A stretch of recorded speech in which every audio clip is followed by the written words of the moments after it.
নয়াবাড়ি উত্তরপাড়া যুব সমাজের উদ্যোগে ঈদ পুনর্মিলন অনুষ্ঠিত। পাবনা থেকে শরীফুল ইসলামের পাঠানো তথ্যচিত্রে ডেস্ক রিপোর্ট।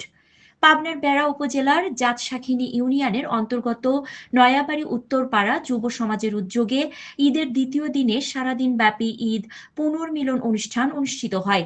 এ সময় নয়াবাড়ি উত্তরপাড়া যুব সমাজের উদ্যোগে ঈদ পুনর্মিলন অনুষ্ঠানে উপস্থিত সকলকে একটি করে জার্সি উপহার দেওয়া হয়। এছাড়া সারাদিন ব্যাপী ক্রিকেট, হাড়িভাঙ্গা, বিস্কুট দৌড় সহ বিভিন্ন ক্রীড়া প্রতিযোগিতার আয়োজন করা হয়। এ সময় ঈদ পুনর্মিলন অনুষ্ঠানের প্রধান উদ্যোক্তা আশরাফুল আলম স্বপন বলেন, ধনী গরিব বৈষম্য দূর করে ঈদের আনন্দকে সবার সাথে ভাগাভাগি করে নিতেই আমাদের এই আয়োজন। এছাড়াও যুব সমাজকে মাদক ও অন্যান্য অপরাধ থেকে বিরত রাখতে ক্রীড়া প্রতিযোগিতার ব্যবস্থাও করা হয়েছে ঈদ পুনর্মিলন অনুষ্ঠানে। পরে দুপুরে এক প্রতিভোজ ও ক্রীড়া প্রতিযোগিতায় অংশ নেয়া বিজয়ীদের মধ্যে পুরস্কার বিতরণের মধ্য দিয়ে ঈদ পুনর্মিলন অনুষ্ঠানের সমাপ্তি ঘটে।